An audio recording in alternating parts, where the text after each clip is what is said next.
கதையில் மாற்றம் செய்யும் போது பார்த்தால் பசி தரும் படத்திற்காக கதாசிரியர் ஏசி திருலோச்சந்தர், இயக்குனர் பீம்சிங், இவர் ஒரு கருத்து சொல்லுவார், அவர் ஒரு கருத்து சொல்லுவார், அவர் ஒரு கருத்து சொல்லுவார், இவர் ஒரு கருத்து சொல்லுவார்.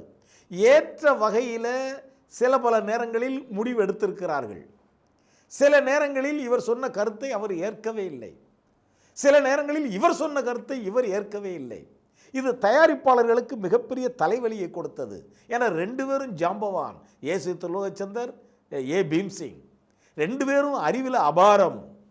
ரெண்டு பேருடைய கருத்து போராடல் இணைஞ்சிட்டா சிக்கல் இல்லை, இணையலைன்னா அறிவாளிகள். அறிவாளிகளுக்கு மத்தியில் முரண்பாடு வந்து அதை தீர்த்து வைக்கிறது ரொம்ப கஷ்டம். ஏவிஎம் நிறுவனம் மிகப்பெரிய தயாரிப்பு நிறுவனம், ஆனாலும் அறிவாளிகள் போராட்டம். படத்தை எடுக்கிறார்கள், படத்தை ஒரு வழியாக நிறைவு செய்கிறார்கள், படத்தை முடிக்கிறார்கள், படத்தை வெளியிடுகிறார்கள். அற்புதமான நடிகையர் கூட்டம், ஏவிஎம் நிறுவனம் தயாரிப்பு, இருபெரும் கம்பெனிகள் கூட்டு தயாரிப்பு, எல்லா வசதிகள் இருந்தும் இந்த படம் இவர்கள் எதிர்பார்த்த அளவிற்கு சரியாக ஓடவில்லை என்பதுதான் உண்மை.